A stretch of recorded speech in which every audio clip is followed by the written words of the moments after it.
감사합니다. 지난주 우리는 도마의 돌이킴이 있었던 날이었습니다.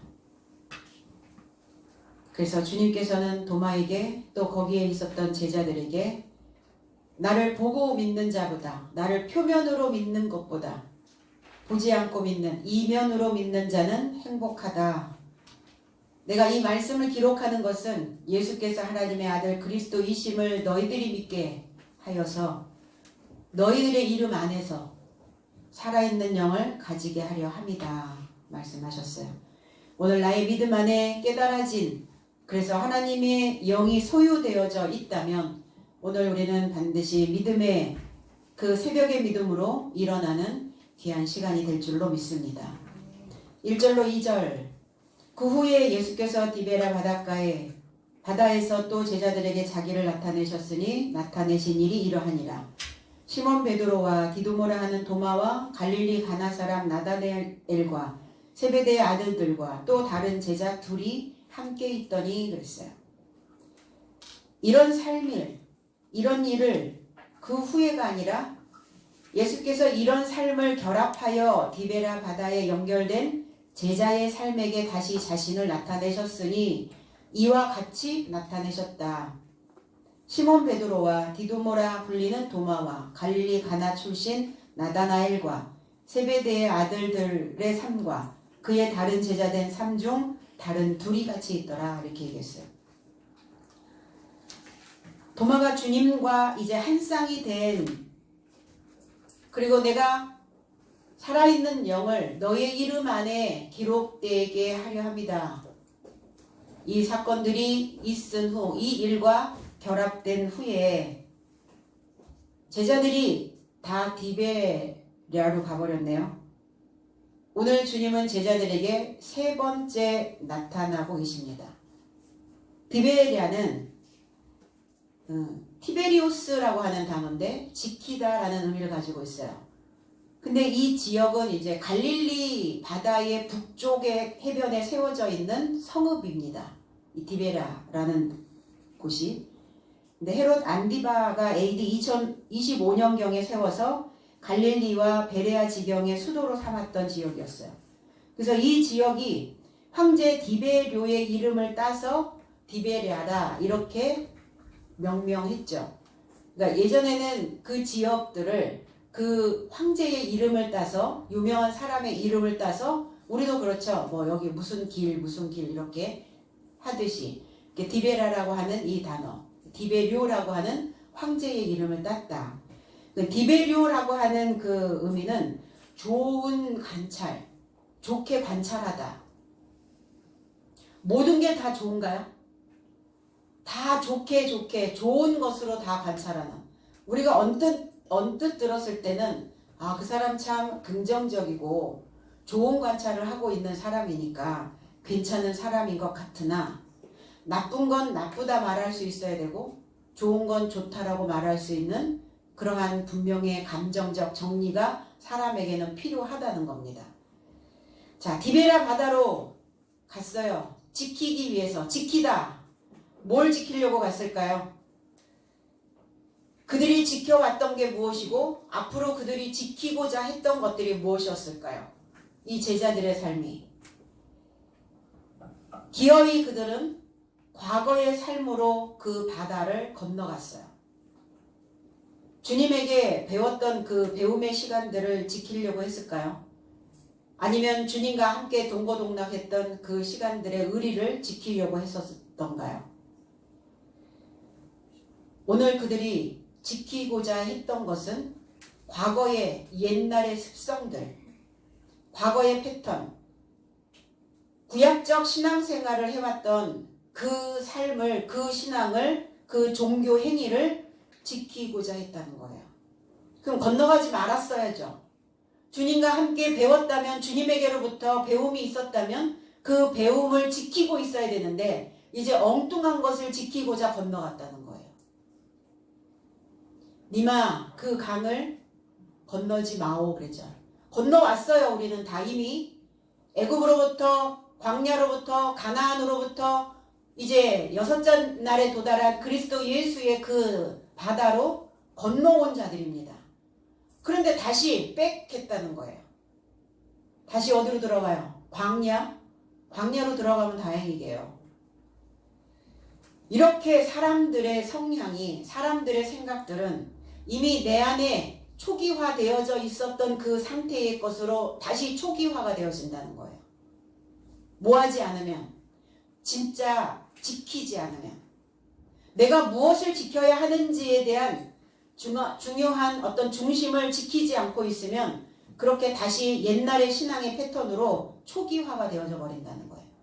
지금 오늘 제자들의 상태가 초기화되어져 버렸어요. 디베라로 다시 그들이 왔던 곳으로 다시 되돌아가 버렸다는 겁니다. 어떤 상황이 벌어졌을 때 생각할 수 있어야 되죠.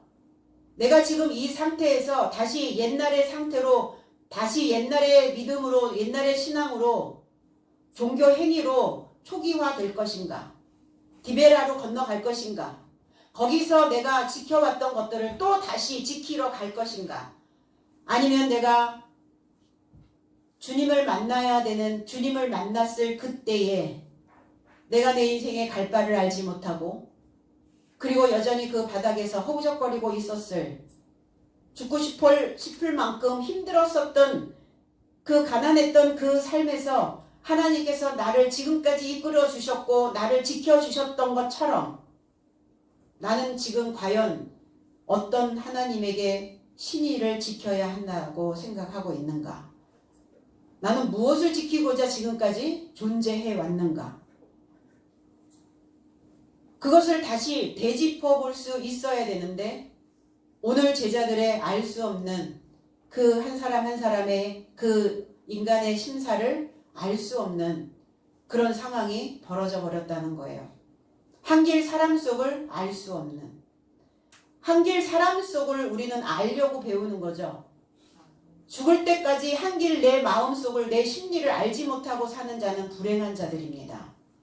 그래서 신앙은 한길 사람 속을 알지 못하는 그 상태에서 신앙생활을 통해서, 배움을 통해서 그 심리를 내 마음의 깊은 곳에서 여전히 나를 지배하고 있는 것이 무엇인지를 알고 가고자 우리는 신앙생활을 하게 되는 겁니다. 신앙을 통해서 그 마음을 내가 알지 못하고 간다면 우리는 신앙생활을 하는 게 아니에요. 그건 믿음이 아닙니다.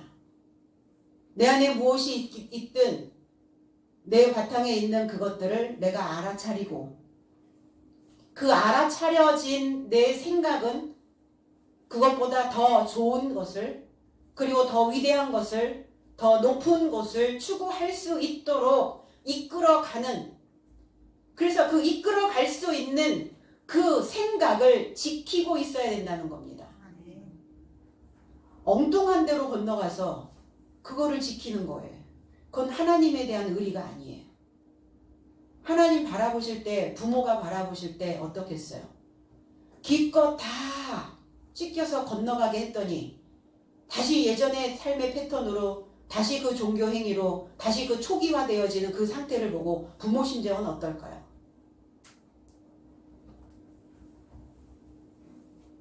그들이 건너갔던 곳은 디베라 바닷가입니다. 바다, 달라사라고 하는 곳, 소금이 있는 곳이에요. 짠맛이 느껴지는 곳입니다. 이 바다는 어떤 곳이냐? 바람이 있는 곳이에요. 그리고 그 바다는 늘 잔잔하지 않습니다.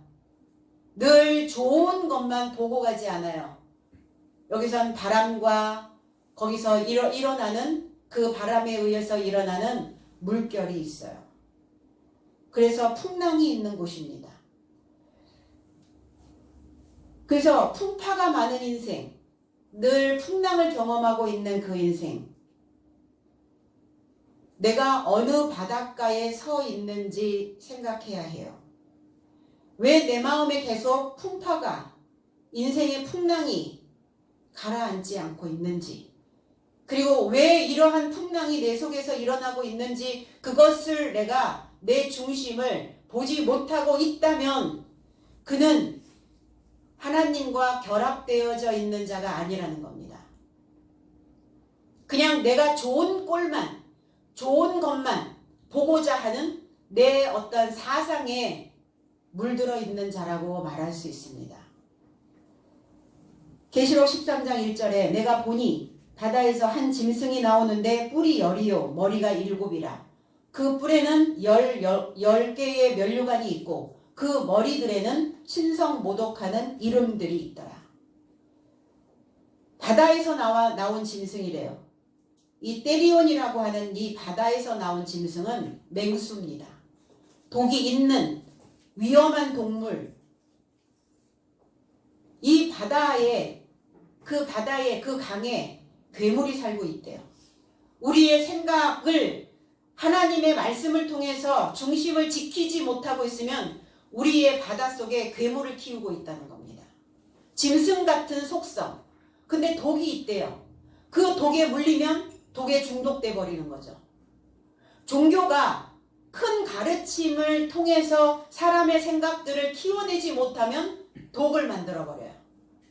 종교 중독자로 다 만들어 버리는 겁니다. 자기가 어떤 상태에 무엇을 지키고 있는지조차도 분간할 수 없는 상태가 되어져 버린다는 거예요. 취하여 있으니까.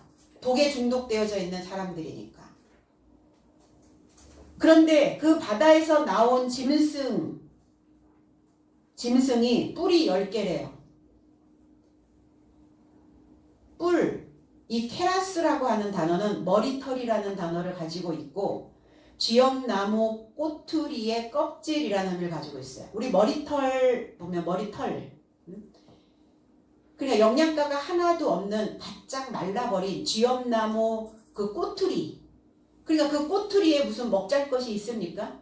알맹이도 아닌 중간도 아닌 그 꼬투리. 이게 머리털과 같다는 거예요. 이게 뿔이라는 거예요. 이 꼬투리의 껍질. 그 콩에 나와 있는 그 콩의 꼬투리. 이거를 이제 뿔난 것 같이 이렇게 묘사를 해 놓은 거예요. 우리의 머리털이 어떨 때 쭈뼛 서죠. 공포를 느꼈다거나 불안을 느꼈다거나 이러면 뭐가 이렇게 쭈뼛 올라와요. 그게 뿔이라는 거예요. 근데 그 뿔이 먹잘 것이 하나도 없는 뿔이래요. 10개의 뿔인데 부하여져 있긴 한데 부유해져 있는데 어느 쪽으로 부유해져 있느냐예요. 먹을 것이 하나도 없는 껍질만 남아있는 콩 꼭투리만 콩 알맹이는 하나도 없고 다 껍질만 잔뜩 그게 부유하게 있으면 뭐 할 거예요? 내 머릿속에 가득 채워져 있는 것이 짐승과 같은 나를 늘 중독시키고 있는 이러한 감정에서 헤어나오지 못하는 그 짐승이 가지고 있는 부유해져 있는 아무것도 먹을 수 없는 이러한 그 생각을 가지고 있으면 뭐 할 거냐고요. 그 뿔은 아무 능력이 없어요. 힘이 없어요. 우리 머리털을 쭈뼛 서게 할 수 있는 어떤 생각. 아 그래 맞아 이거구나. 이렇게 가야 되는구나. 이것을 지켜야 되는구나. 라고 무엇인가 내 속에서 깨달아졌을 때 우리의 머릿속에서 뭐가 반짝한다는 거예요. 그런 뿔이어야죠. 하나님의 능력을 받은 그 뿔이어야 되고 하나님의 능력을 담아놓은 하나님의 그 지식을 담아놓은 그 머리털이어야 된다는 거예요. 마리아의 머리털처럼 말씀을 가지고 있는 그 머리털이어야 된다는 거예요. 그런데 짐승에게서 나온 털이니까 쥐엄나무 열매 그 꼬투리 그 털이라는 거예요. 쥐엄나무 열매를 누가 먹었습니까? 청년이 먹었죠. 둘째 아들이. 아버지의 분깃을 다 가지고 아버지의 분깃을 가졌다는 것은 배웠다는 거예요. 아버지의 것을 배웠다는 거예요. 다 배웠다고 생각한 거죠. 그리고 이제 먼 나라로 갔네요. 가서 이제 어땠어요? 허랑방탕하여 그랬는데 아버지가 가지고 아버지의 배움을 썼어야죠. 모아를 하는데 나 자신을 구원하는데 써야 되는데 하나도 구원하지 못하였더라.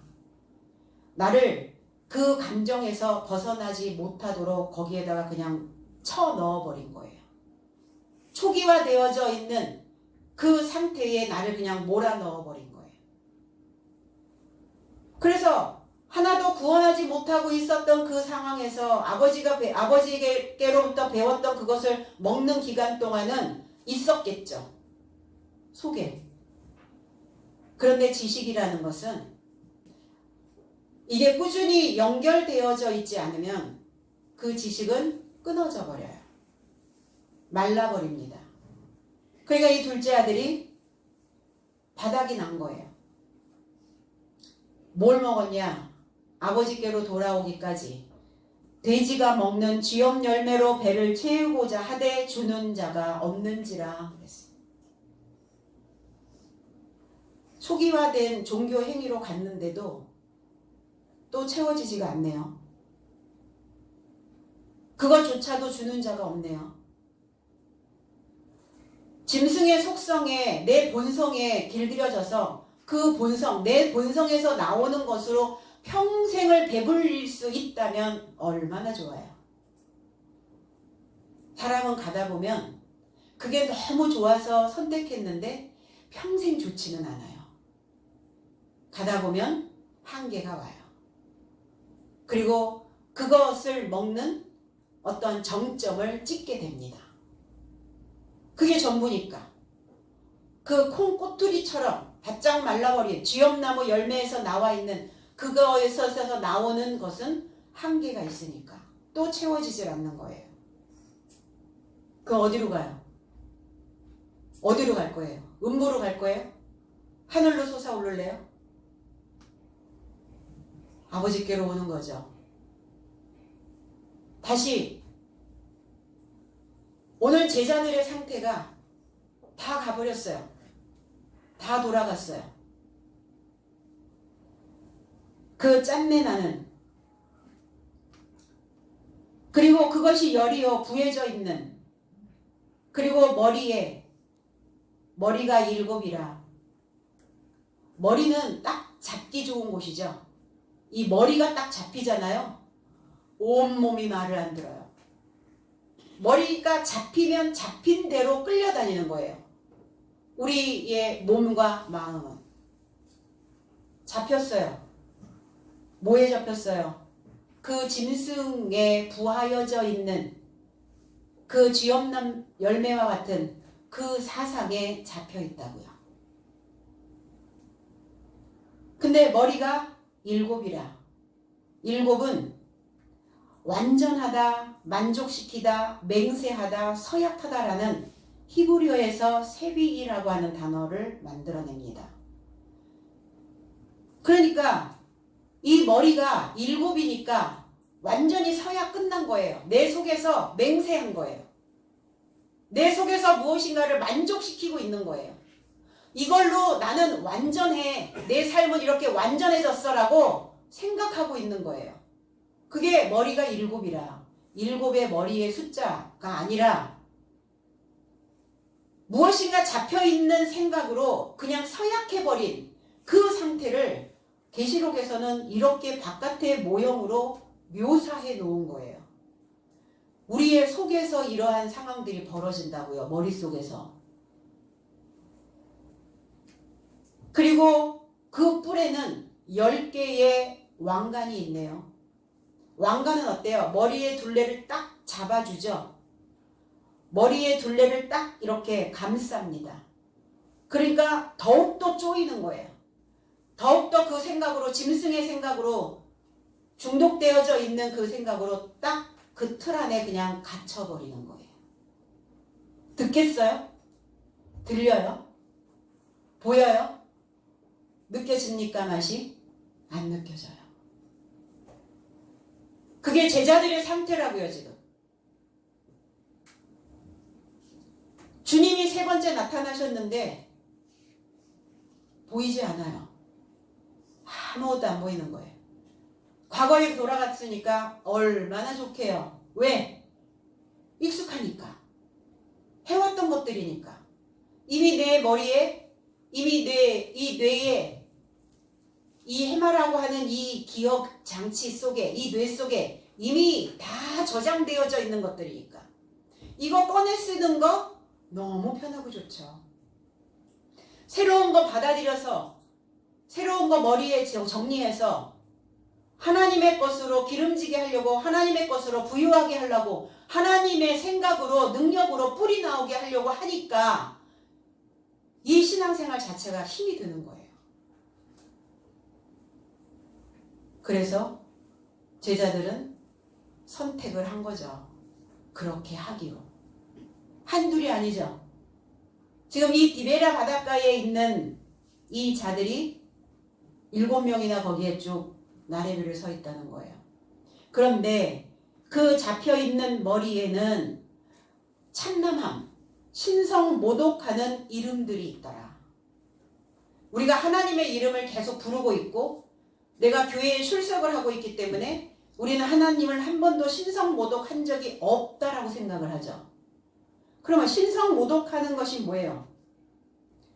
나의 사상에서 나오는, 사람의 생각에서 나오는 그것으로 하나님을 믿고 있다라고 우기는 그것을 신성모독이라고 해요. 이게 블라스페미아라고 하는 이 단어인데, 불경건한, 경건한 게 뭡니까?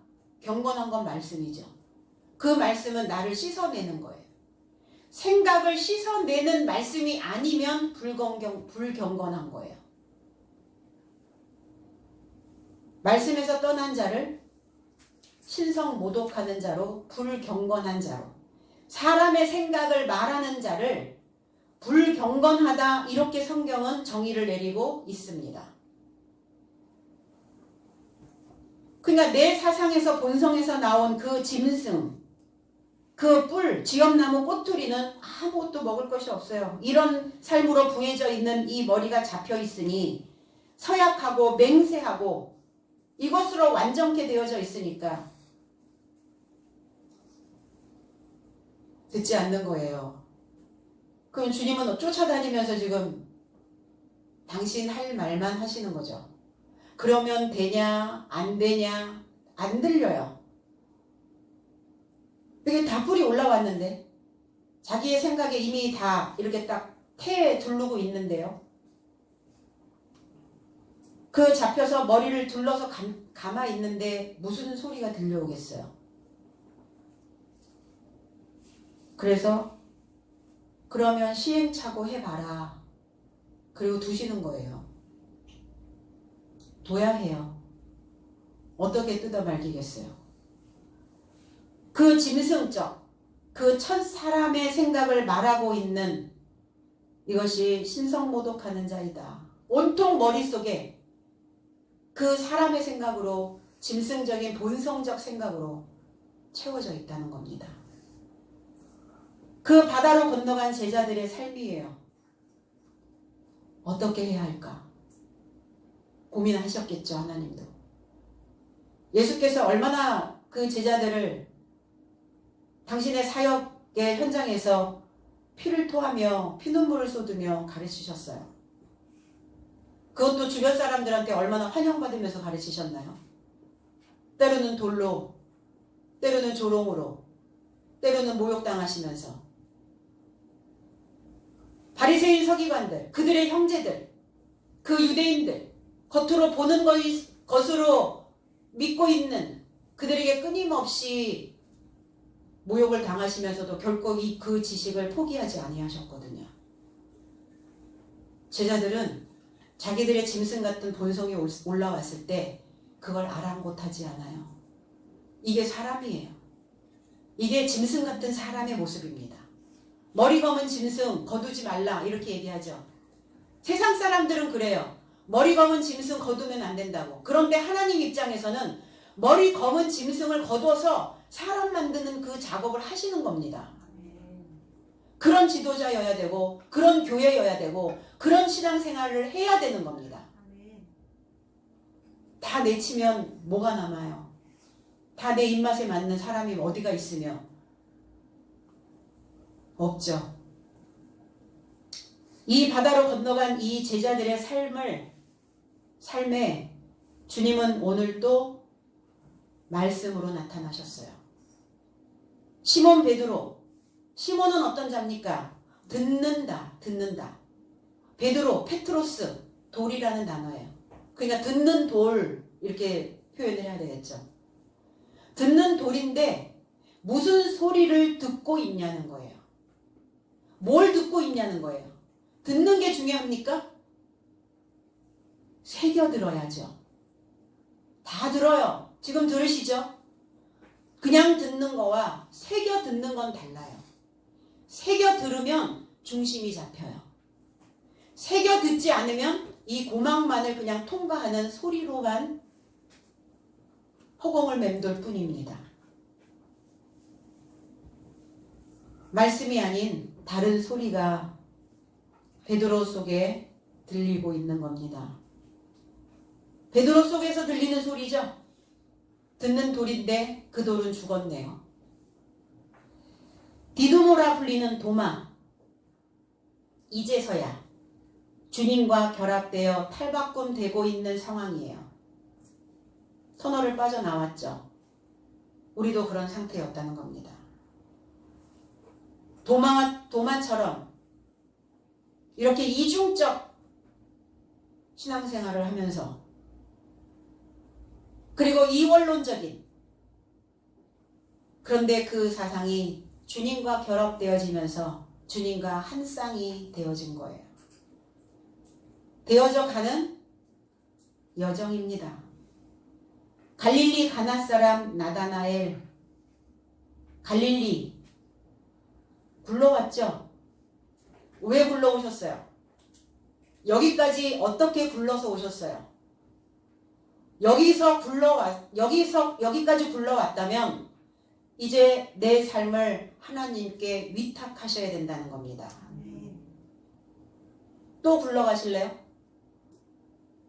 위탁 안 하시고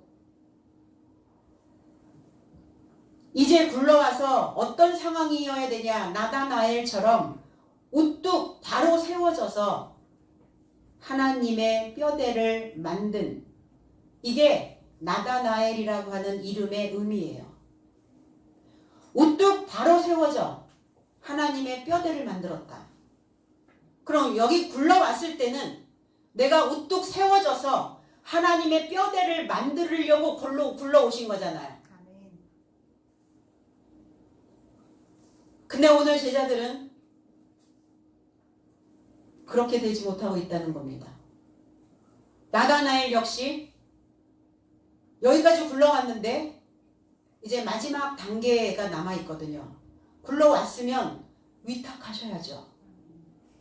맡기셔야죠. 아니 나를 어디다 또 맡기려고 내 신앙을, 내 믿음을, 내 중심을, 내 머리를, 내 감정을, 내 생각을 어디다 맡기시려고요? 내 본성에다가요.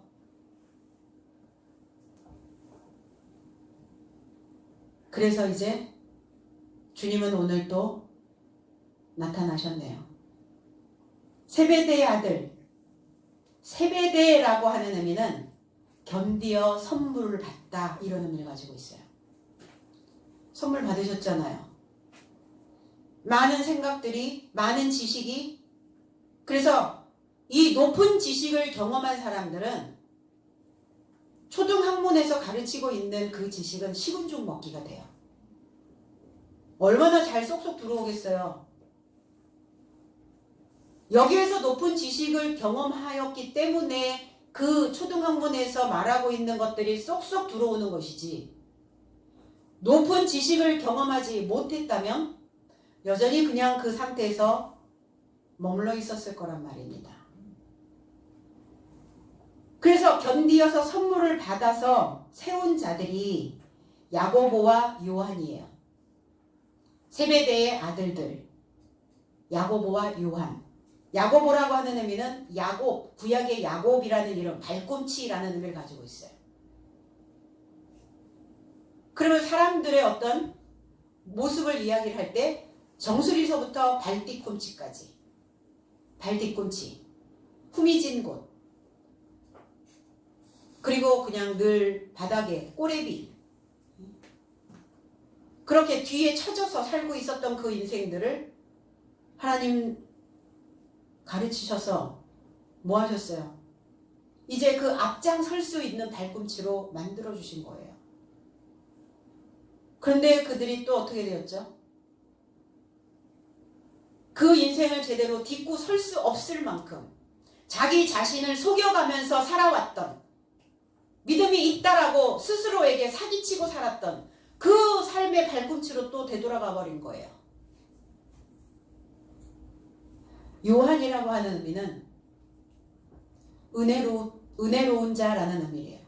은혜 받으셨잖아요. 말씀을 접하시면서 또 신앙 안에서 배우면서 은혜 받으셨잖아요. 선물 받으셨잖아요. 그런데 그 은혜는 온데간데 없어져 버린 거예요. 은혜를 받기는커녕 늘 내 감성에 어떤 감성적인 것들만 받고자 또 그들은 그들의 바다로 건너버린 거죠. 그 다음에 두 제자 안드레와 빌립이었어요. 안드레는 남편이라는 단어도 가지고 있고 장성한 자다라는 의미를 가지고 있어요. 그들이 남편이었어요. 우리가 다 남편이었습니다.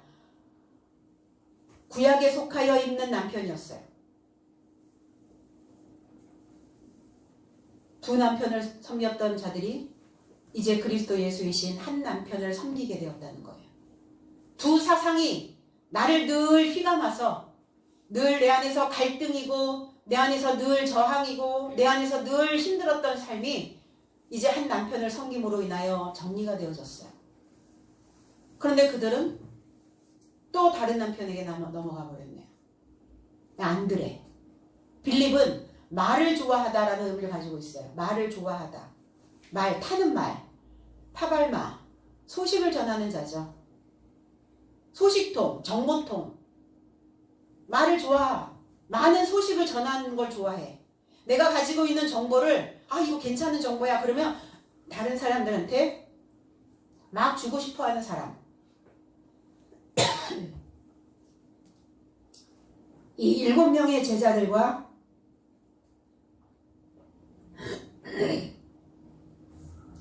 디베랴 바다에 지금 서 계시는 거예요.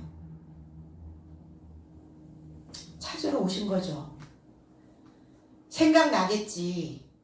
설마 그동안 배운 게 얼만데, 나와 함께 내가 줬던 그 입김이 얼만데. 그러니까 서 계시는 거예요. 이름을 부른 적도 없어요. 너희들 왜 그러냐고 말씀하신 적도 없어요. 그냥 서 계시는 거예요. 부르고 싶으셨을 것 같아요. 아담아, 아담아, 이 사람아, 이 사람들아, 이 인간아, 얘들아. 부르고 싶으셨겠죠. 근데 서 계시는 거예요. 왜? 다 주저앉아 버렸거든요. 옛날 삶으로 다 주저앉아 버렸어요. 서 계시는 모습을 좀 보라고. 서 있으면 눈에 띄겠지. 보고 오겠지. 그들의 바다로 건너간 그들의 그 행위로, 종교 행위로, 초등학문으로 본성의 바다로 건너간 그들이 이제 다 안진뱅이가 되어졌는데 여전히 서 있는 내 모습을 보면 뭐가 생각나는 게 있겠지. 그 첫사람 바다로 건너간 자들. 구약에서는 하나님께서 그들을 부릅니다. 사람을 불러요. 창세기 3장 9절에 여호와 하나님이 아담을 부르시며 그에게 이르시되 내가 어디 있느냐? 어디 있느냐? 어디로 갔느냐? 예호바 지존자로 존재하기를 소망하다라는 단어예요.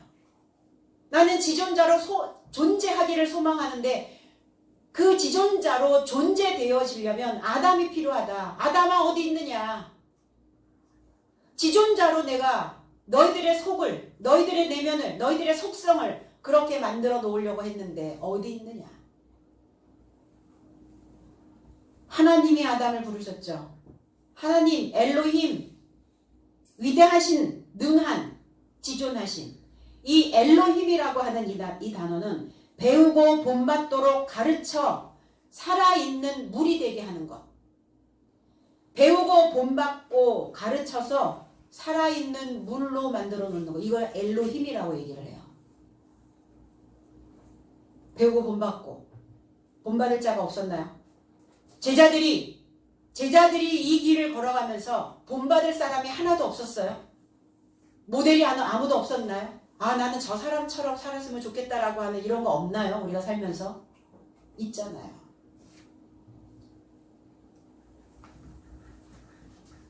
그래서 아담아, 내가 어디 있느냐?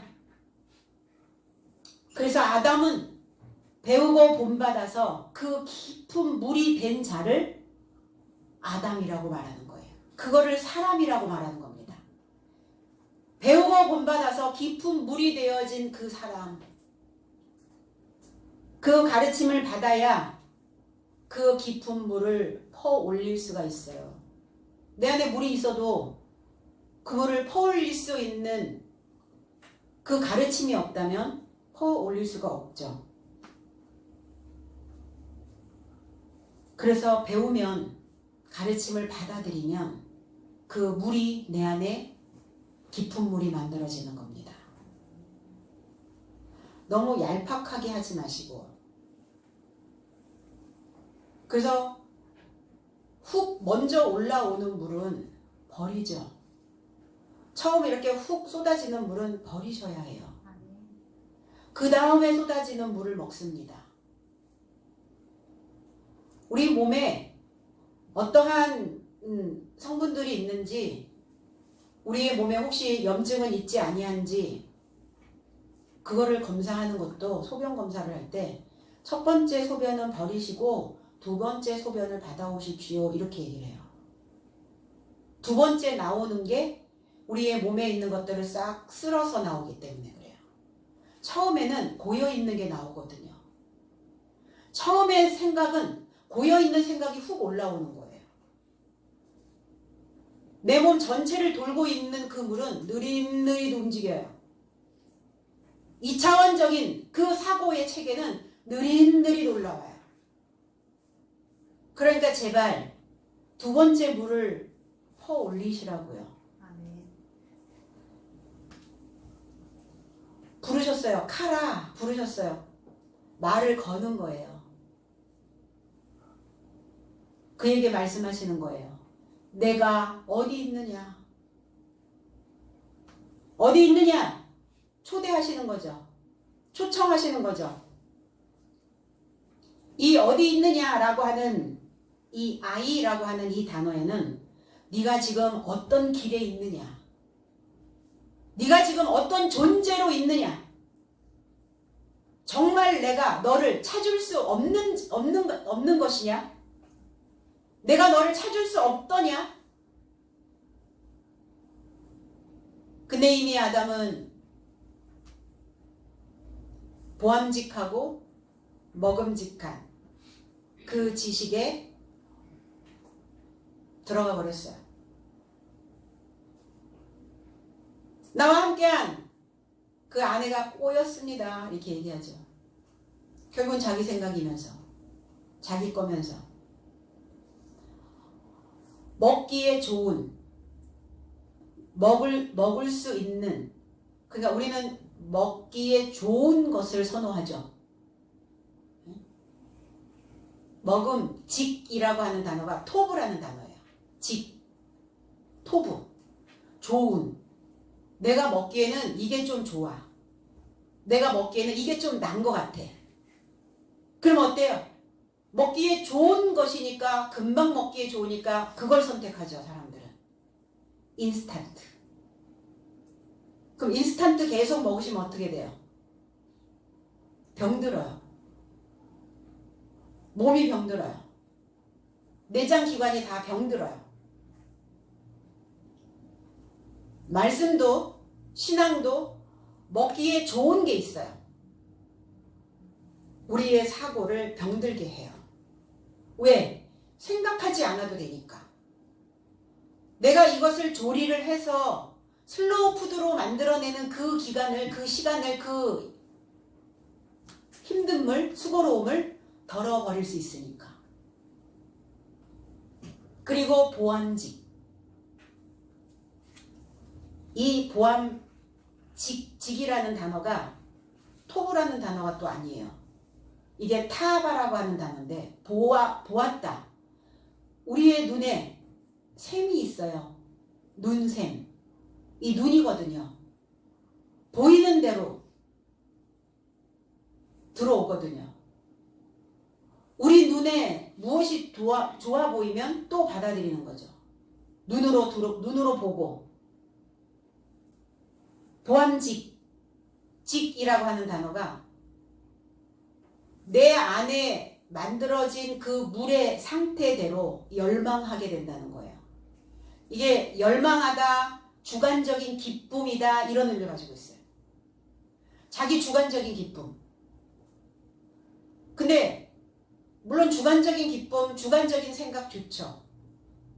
근데 건강해지려면 객관적인 것으로 나를 봐야 돼요. 내가 지금 어떻게 하는 거야? 아담아 어디 있느냐? 네가 어느 길에 있느냐? 네가 찾을 수 없는 그런 길에 있는 것이냐? 네 생각을 돌이킬 수 없는 것이냐? 그렇다면 내 안에 지금 내 눈에 가득 들어와 있는, 내가 열망하고 있는 그것으로 가지 말고, 내 주관적인 기쁨이 아니라 나를 객관적으로 볼 수 있는. 그래서 인생을 망치는 자기 주관적인 생각을 가지고 자기의 주관적인 기쁨만을 추구하는 사람들, 사회에 무리를 일으킵니다. 내가 이런 거를 하려고 하는데 어떨까? 객관적으로 생각하셔야죠. 내 한길 속에서 물이 올라왔을 때 이 물이 어떤 물인지, 이 물로 인하여 기쁨인지, 이 기쁨이 언제까지 갈 수 있는지, 내 평생을 적셔줄 수 있는 물인지 객관적으로 보셔야죠.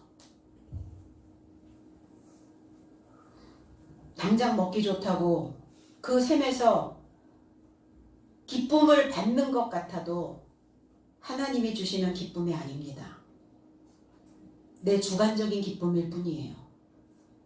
하나님이 주시는 그 희락은 내가 무엇인가 수고하고 땀 흘려서 열심히 그 지식을 배워서 연구하고 탐구하고 탐색하고, 그래서 그 말씀이, 깨달아진 말씀이 내 속에 들어왔을 때 그걸 진정한 기쁨이라고 말하는 거예요. 그 기쁨은 누구도 빼앗아갈 수 없는 기쁨입니다. 그러나 내 주관적인 그 기쁨은, 내 열망을 채워주는, 내 본성을 채워주는 그 기쁨은 자기의 도취에 빠져있는 기쁨일 뿐이라는 거예요. 하나님의 지혜는, 하나님의 지식은 먹기 힘들어요.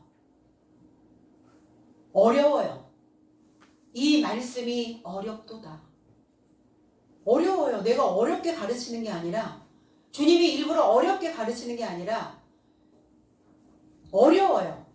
금방 인스턴트 식품처럼 한 냄비에다가 그냥 때려 붓고 그냥 불 해서 그냥 끓여서 먹는 게 아니에요. 다 조리 과정이 있어요. 오늘 식사 준비하시는 거 보니까 그러시더라고요. 다 야채 하나하나 다 씻어서 깎아서 썰어서, 그 얼마나 과정이 힘듭니까? 그리 먹는 거예요. 하나님의 양식은.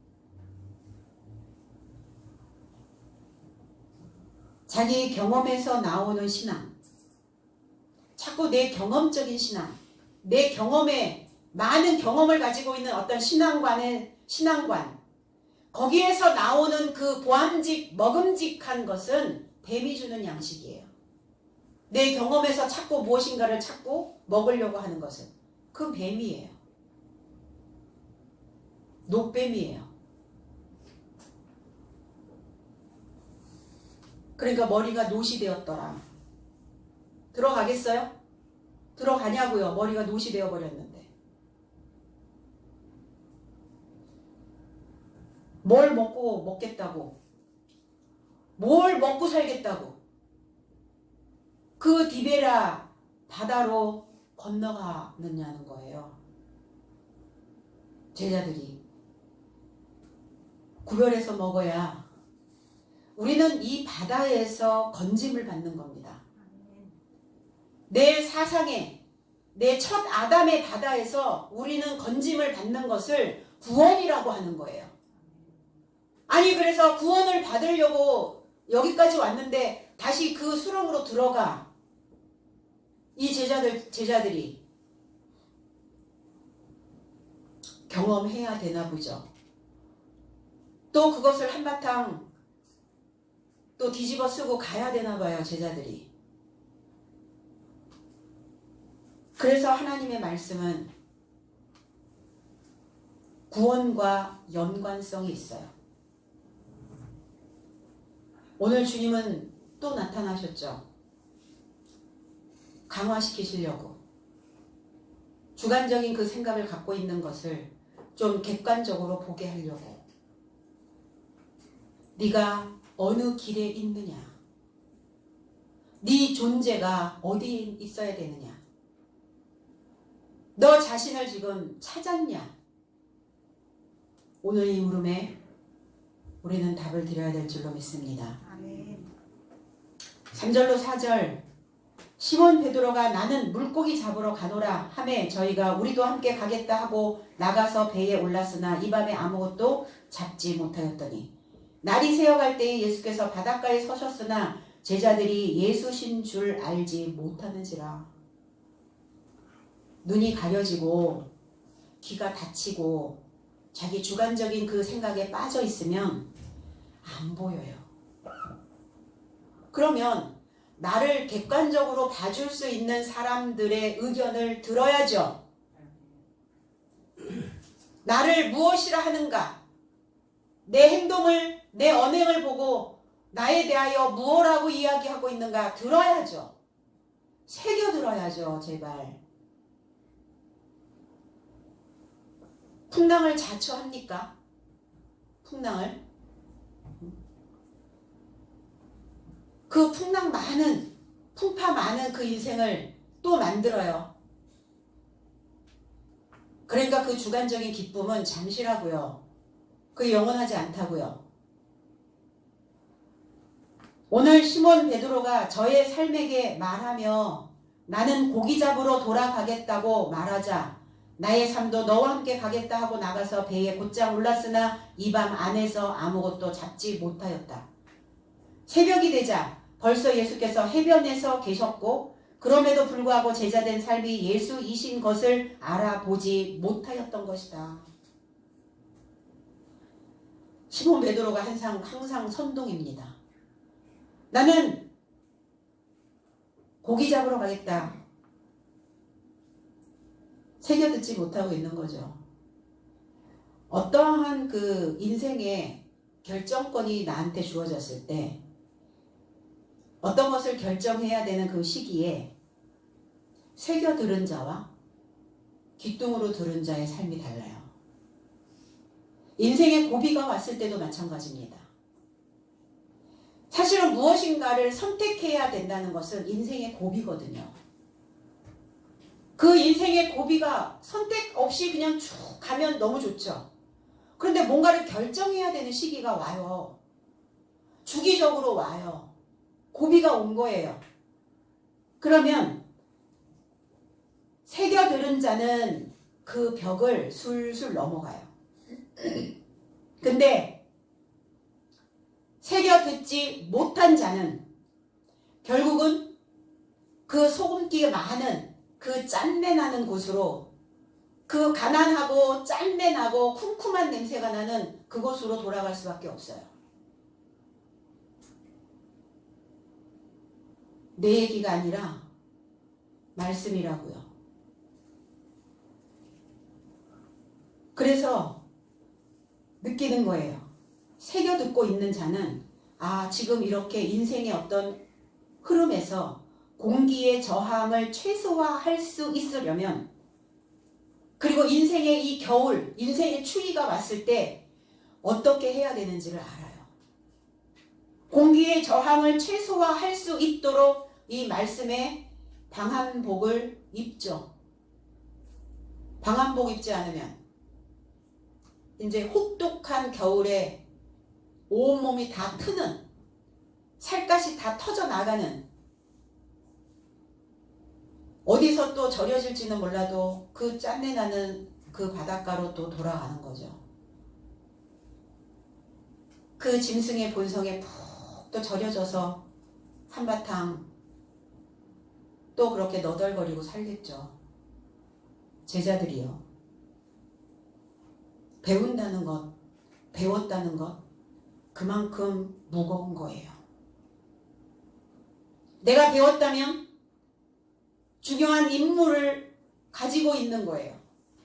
나를 내 1차원적인, 처음에 그냥 고여있는 물이 올라오는 그 수준에서 나를 이렇게 흔들어서는 안 되는 거예요.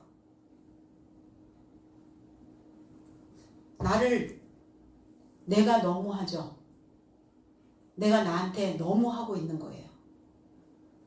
그리고 꼭 그렇게 풍파가 많은 곳으로, 풍랑이 있는 곳으로 꼭 그 시간대에 맞춰서 그렇게 옮겨놔요. 고생을 사서 할 필요는 없습니다.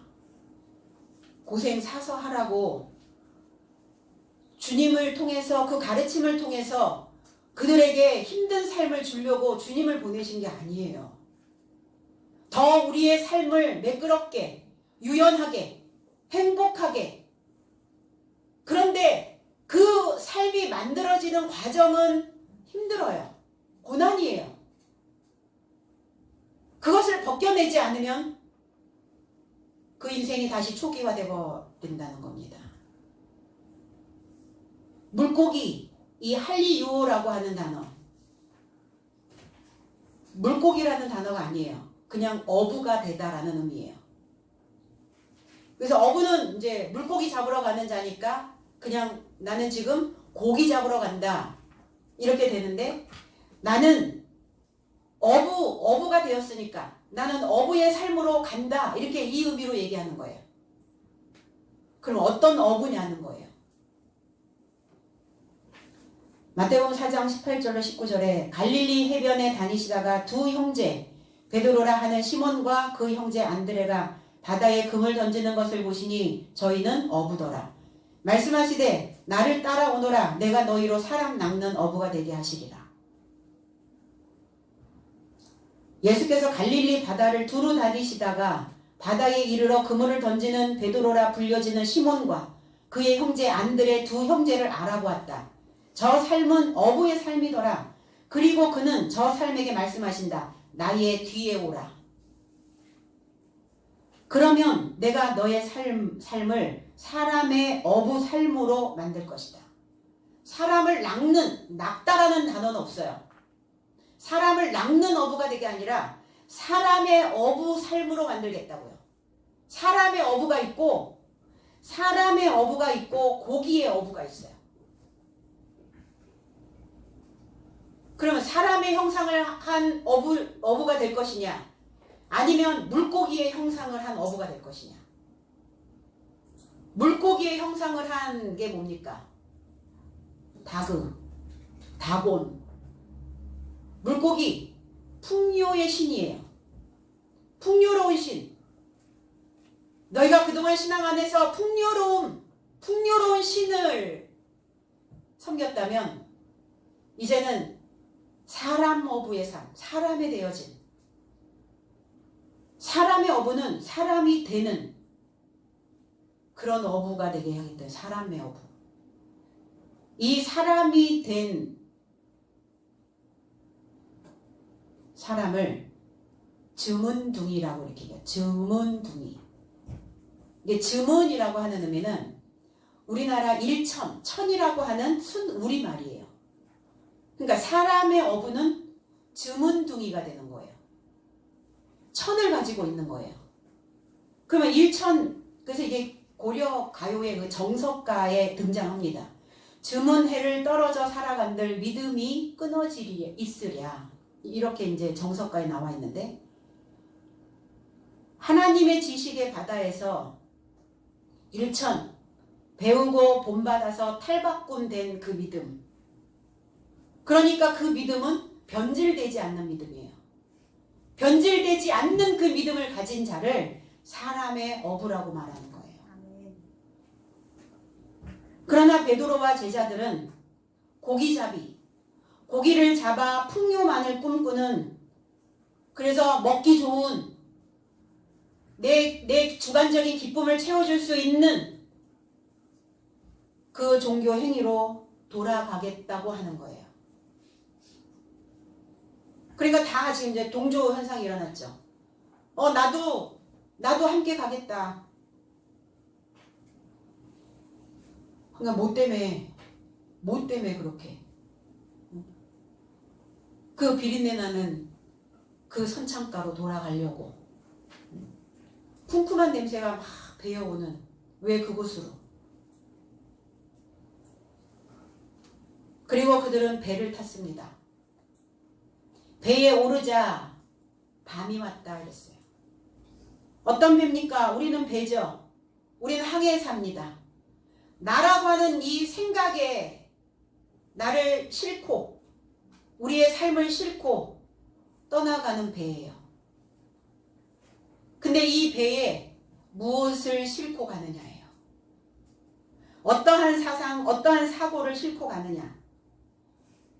그래서 어떤 배에 나를 싣고 항해를 할 것이냐. 항해를 하다 보면 기후는 수시로 바뀌어요. 늘 쨍한 날만 있진 않습니다. 내 인생에 맨날 쨍하게 기쁜 날만 있으면 오죽 좋겠어요. 구름이 끼고 하늘에 잔뜩 먹구름이 낀 그런 날들도 있고, 그 바다 한가운데서 망망대해에서 그 폭우를 만나는 그런 때도 있습니다. 그런데 이 배에 무엇을 싣고 가느냐에 따라서 그 키를 잡고 항해를 하는 그 삶이 달라요. 나의 이 배에 하나님을, 그리스도 예수의 그 지혜로운 지식을 담고 가는 자는 어떠한 상황이 벌어져도 그 해결을 해낼 수 있는 대처 능력이 만들어진다는 겁니다. 그리고 그 폭우를 뚫고 갈 수 있는 배가 돼요. 그래서 그 안전한 폭우가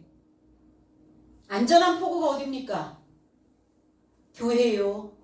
말씀이 살아있는 하나님의 말씀의 폭우에 다다를 수 있다는 겁니다. 그래서 이 말씀의 배에 오르면 어떤 날이 돼도 괜찮죠. 그리고 혼자 항해를 하는 게 아니잖아요. 지금 여러분 이 배에 함께 탄 식구들입니다. 어떠한 상황이, 바깥에서 어떤 상황이 벌어져도, 내 삶에서 어떤 문제가 넘어와도, 어떤 문제가 와도 문제 없나요? 내 속에서 올라오는 그 1차원적으로 올라오는 그 감정들, 그 생각들을 얼만큼 믿으세요? 하나님만큼 믿으세요? 그래서 함께 가는 거예요.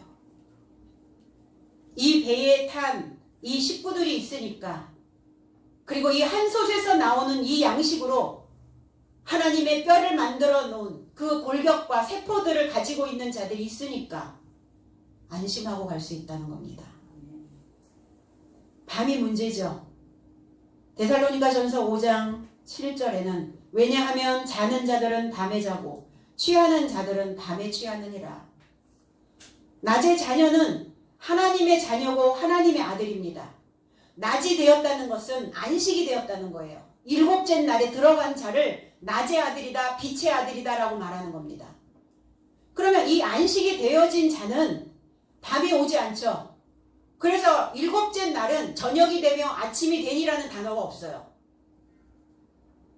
교차되지 않아요. 온전히 낮이 된 거예요. 이제 안식의 7째 날에 들어간다는 거예요.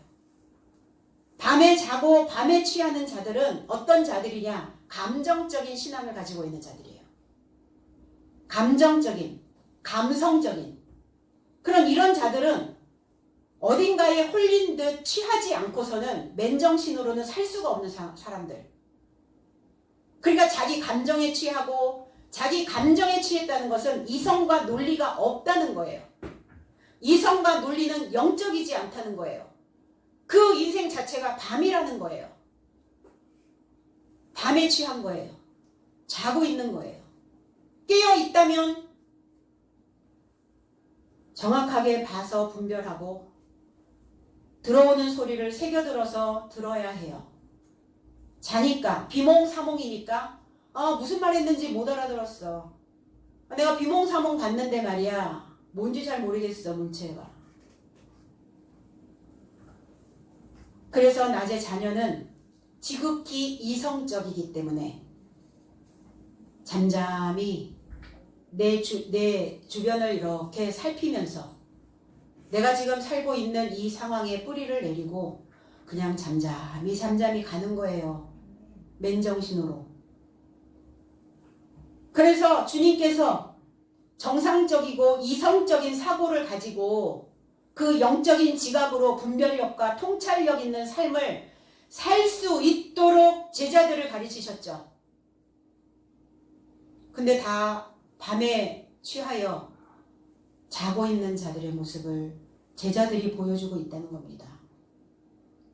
혹여 우리의 삶 속에서 나의 상태에서 그러한 상황이 벌어져 있지는 아니한지 분별하시고 오늘 말씀으로 나타나신 그 주님이 내 앞에서 나의 이름을 부르며 네가 어느 길에 서 있느냐고, 너의 존재는 어떤 것이냐고, 너를 찾을 수는 있는 것이냐고 물어보실 때 오늘 우리는 과연 주님께 어떠한 답을 드릴지 깊은 사고로 올라오는 그 물을 내놓기를 원합니다. 아무것도 잡지 못하였다. 밤이어서 못 잡았을까요? 밤에 왜 유도등들이 있잖아요. 오징어 잡이 배 밤에만 잡아요.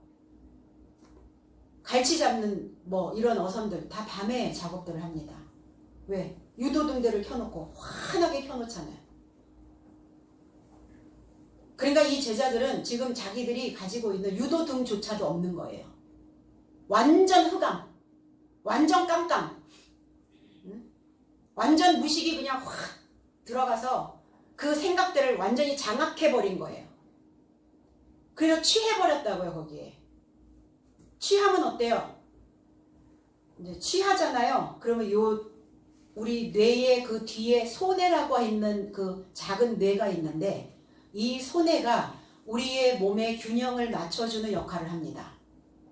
그러니까 소뇌가 손상이 돼요. 술을 많이 먹거나 어디에 중독이 되거나 이러면 평형 감각을 잃어버려요. 이 소뇌가 망가져 있기 때문에 균형이 깨져버린 거예요. 뇌손상. 제자들이 지금 아무것도 전혀 어떤 것도 붙잡지 못했다. 잡지 못했다. 피아조라고 하는 단어. 꼭 쥐다. 붙잡다. 사냥해서 잡다. 이건데 그 인생이 허당이네. 허당. 그들의 기쁨을 맛보고자 그곳으로 갔는데 디베라로 갔는데 붙잡지 못했다고요. 꼭 쥐지 못했다고요. 배운 말씀을 주님이 가르치신 그 지식을 꼭 쥐고 있어야 밤이 되지 않습니다. 이 지식을 꼭 쥐고 있지 않으면 어두움이에요. 어두움이 어딥니까? 음부죠. 당연히. 거기에 갇혀버리는 거예요. 인생의 위기 만들지 마세요. 풍파 만들지 마세요. 그리고 순응하며 순리대로 이제는 가야 됩니다. 새벽에 서 계셨다. 새벽. 날이 새어지자, 날이 샌 게 아니라 새벽이라고요. 프로이야, 아침, 이른 아침, 새벽. 시편 22편 그 표제에 다윗의 시, 영장으로 아옐렛 샤할에 맞춘 노래. 어렵죠? 영장으로 아옐렛, 이 아옐렛이라고 하는 단어는 사슴이란 곡조에 샤할에 맞춘 노래. 이 샤할이라는 단어가 새벽에, 여명에, 새벽에 맞춘 노래라는 뜻이에요. 그럼 다윗이 새벽에 맞춘 노래니까 새벽에 일찍 일어나가지고 하나님께 기도하면서 그때 곡조를 썼단 말입니까? 이 시편을? 그 얘기가 아니라 다윗 자체가, 주님 자체가, 우리들의 신앙 자체가 새벽이어야 된다고요. 새벽은 어떤 때입니까? 일어나야 되는 때잖아요. 깰 때가 되었다는 거죠. 이제 밤에 취하여 있는, 너의 사상에서 취하여 있는 상태에서 깰 때가 되었다. 깨어나라고요. 다윗의 시 영장으로, 이 영장이라고 하는 단어는 승리자를 따라 이런 뜻이에요. 그러면 승리한 자만 새벽이 될 수 있다는 거예요. 패배자는 어두움이에요. 승리자를 따라 아옐렛이라는 단어는 사슴이란 곡조로 새벽에 맞춘 노래, 샤할렛에 맞춘 노래. 사슴이라는 곡조에 왜 이렇게 맞췄을까, 곡을? 이 사슴이라는 곳은 항상 높은 곳을 향하여 갑니다. 높은 곳에 뜻을 둔 그 의미를 사슴이라고 표현하는 거예요. 우리의 발을 사슴같이 뛰게 하며, 이런 표현이 있거든요, 성경에. 높은 곳에 뜻을 둔, 승리자를 따라 높은 곳에 뜻을 둔 그 새벽에 맞춘 노래. 이 뜻이에요. 이 의미. 그래서 우리가 이 해석된 말씀을 깨달아 가려고 신앙생활을 할 때 때로는 아무것도 보이지 않고 때로는 답답하고 막막한 심정이 들 때가 있어요. 그래서 이 지식이 나를 뭘 채워주지? 느끼지 못하고 갈 때가 있어요. 모두가 비웃는 것 같고 때로는 공고해지고. 오늘 이 제자들의 상태가 그런 상태라는 거예요.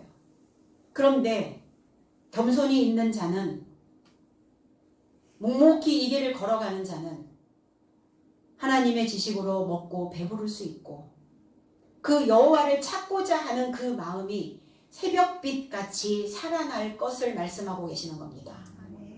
너희가 다시 돌아와, 다시 이 지식 안에 머물기를 원하고, 다시 너희들의 삶이 지금 어둠이라 할지라도 내가 그것을 그냥 끊어내지 아니하고 다시 새벽빛같이 너희들의 삶을 회복시킬 것을, 그래서 서 계시는 거예요.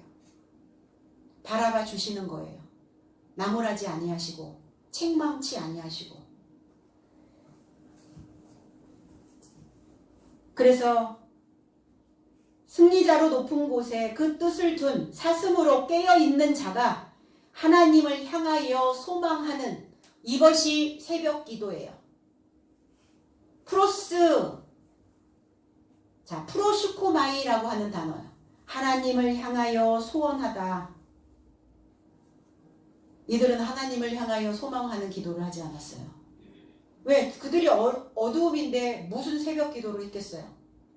무슨 밤을 깨웠겠어요? 다 잠겨 있는 거죠. 모르죠, 근데. 스스로 밤에 잠겨 있는지를 몰라요, 본인이. 그래서 옆에서 찔러주면 안 됐죠.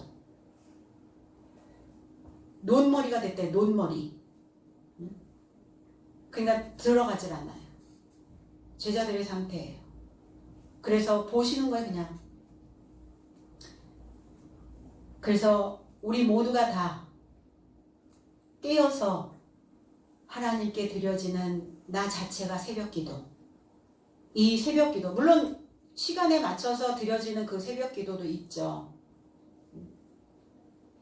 그 새벽기도를 우리나라만 새벽기도가 있어요. 수요 예배가 있어요. 금요 철야가 있어요. 유럽의 교회들은 주일 딱 하루.